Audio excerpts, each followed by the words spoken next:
इधर शंकराचार्य अविमुक्तेश्वरानंद सरस्वती और उनके शिष्य मुकुंदानंद समेत 3 अज्ञात लोगों के खिलाफ प्रयागराज के झूंसी थाने में नाबालिग बच्चों से यौन शोषण के मामले में पॉक्सो एक्ट में एफआईआर दर्ज हुई, जिसके बाद वाराणसी में अविमुक्तेश्वरानंद ने बंसल न्यूज से बातचीत में कहा कि झूठ झूठ होता है और सच सच होता है और वे हर तरीके से जांच में सहयोग करने के लिए तैयार हैं। शंकराचार्य ने कोर्ट से अपील की है कि मामले का जल्द से जल्द निपटारा किया जाए ताकि सच सामने आ सके। उन्होंने कहा कि सनातन धर्म को नीचा दिखाने की कोशिश हो रही है और ये प्रयास मौजूदा समय में सुनियोजित तरीके से किया जा रहा है। साथ ही उन्होंने ये भी कहा कि अगर मुकदमा झूठा साबित होता है तो तथाकथित लोगों को कानून और शास्त्रों के अनुसार सजा मिलनी चाहिए।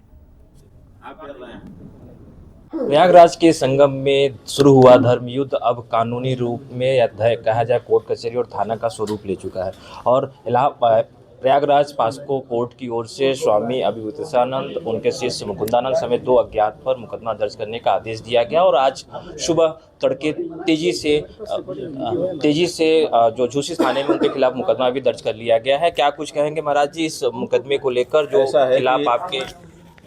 जो व्यक्ति आरोप लगाने वाला था उसने आरोप लगाया, पुलिस ने उसका मुकदमा दर्ज नहीं किया तो वो कोर्ट चला गया, कोर्ट ने दर्ज करने का आदेश दे दिया, पुलिस ने मुकदमा दर्ज कर लिया, अब आगे की जांच होगी, यही सब बात है। धाराएं गंभीर हैं, गिरफ्तारी को लेकर भी कही जा रही है कि गिरफ्तारी कभी भी हो सकती है, क्योंकि आमतौर पर इस धाराओं में जो आम आदमी होते हैं उनकी गिरफ्तारी तुरंत हो जाती है।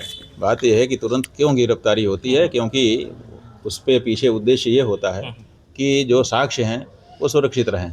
तो जब यहाँ कोई घटना घटी ही नहीं और जो पीड़ित लोग हैं, शिकायतकर्ता हैं, उन्होंने जानबूझ करके देरी की ताकि साक्ष्य की नौबत ना आए, केवल कथन रह जाए, तो अब गिरफ्तारी की क्या ज़रूरत है। जो मुकदमा दर्ज हुआ है काफ़ी जल्दबाजी में हुआ है, तो क्या लगता है कि फैसला भी जल्दबाजी में ही आना चाहिए? बात यह है कि 4:30 बजे के बाद आर्डर आया और तत्काल थाने के आदमी जाकर के स्वयं लेके आ गए और दर्ज कर लिया, तो तेज़ी तो दिखाई। तो अगर यही विचारण में भी तेज़ी हो तो बहुत अच्छा है, जल्दी से जल्दी इसका जनता को रिजल्ट समझ में आ जाएगा कि इसमें सच्चाई कितनी थी। तो अपने मुकदमे को फास्ट ट्रैक कोर्ट ले जाने का भी आवेदन करेंगे आप? बात यह है कि हम तो चाहते हैं कि जल्दी से इस बारे में स्पष्टता हो जानी चाहिए, क्योंकि पूरे सनातन धर्मियों की नज़र इस पर है, बाकी तो सरकारों को और कोर्ट को करना है, हम क्या करें। अच्छा, एक आखिरी सवाल गुरुजी, सदियों से चली आ रही परंपरा में जो भी अपराध होते थे वो धर्मशास्त्र के अनुसार होते थे। वर्तमान में अगर ये बात झूठी होती है तो एक अपराध ही माना जाएगा, तो अपराधी को सज़ा किस हिसाब से होनी चाहिए, वर्तमान कानून के हिसाब से या फिर धर्मशास्त्र के हिसाब से? बात यह है कि धर्मशास्त्र अपना काम करेगा, कानून अपना काम करेगा।